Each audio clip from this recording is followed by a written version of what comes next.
Assalamualaikum warahmatullahi wabarakatuh. Pada kali ini adalah tugas kedua untuk menentukan kemampuan berpendapat teman mahasiswa tentang prinsip transparansi di dalam ekonomi mikro Islam. Seperti yang kita ketahui, walaupun sebagai umat muslim, perspektif konsep laba itu bukan hanya untuk mencari keuntungan semata, tapi bagaimana menyesuaikan dan menjaga prinsip-prinsip syariah dalam berbisnis. Perusahaan dapat memaksimumkan laba dengan ketentuan bahwa perusahaan telah memilih dengan baik masukan maupun keluaran dengan tujuan untuk mencapai laba ekonomi maksimum.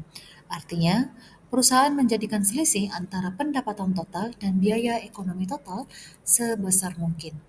Nah, saya menjelaskan terlebih dahulu dengan mengingat bahwa prinsip-prinsip berbisnis dalam Islam itu mengikuti pada konsep transparansi.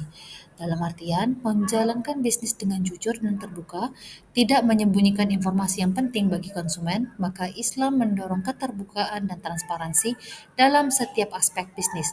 Dan informasi yang akurat dan jelas harus disampaikan kepada semua pihak yang terlibat dalam sebuah transaksi. Hal ini bertujuan untuk mencegah penipuan dan manipulasi yang dapat merugikan salah satu pihak. Diharapkan teman mahasiswa dapat mendengarkan penjelasan untuk sebelum memberikan pendapat hingga video ini selesai.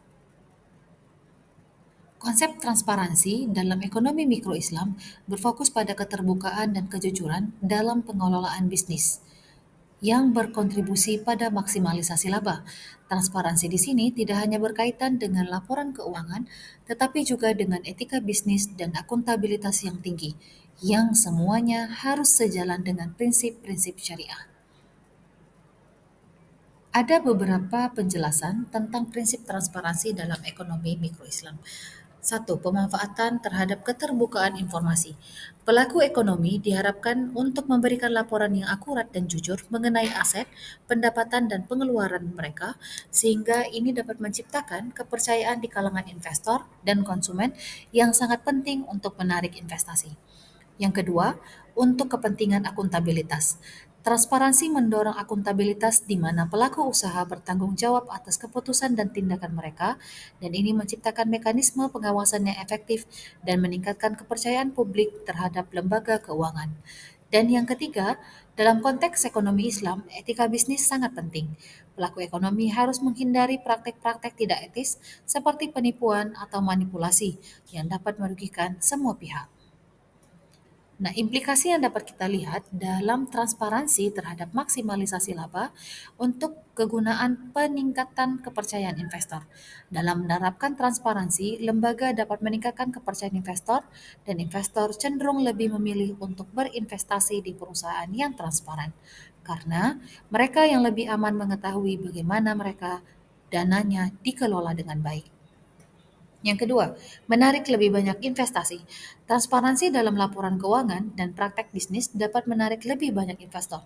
Ketika informasi disajikan secara jelas dan terbuka, hal ini mendorong investor untuk membuat keputusan investasi yang lebih baik dan rasional. Dan yang ketiga, untuk mencegah adanya penyelewengan. Dengan adanya transparansi, praktik-praktik tidak etis dapat terungkap lebih awal.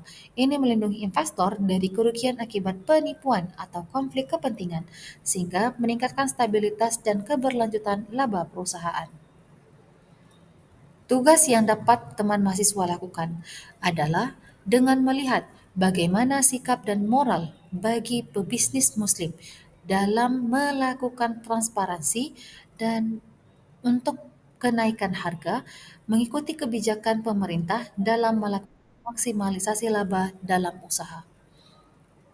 Sebelum saya tutup, saya bisa menyimpulkan bahwa di dalam prinsip transparansi ini untuk penerapannya berfungsi sebagai landasan untuk membangun kepercayaan dan akuntabilitas.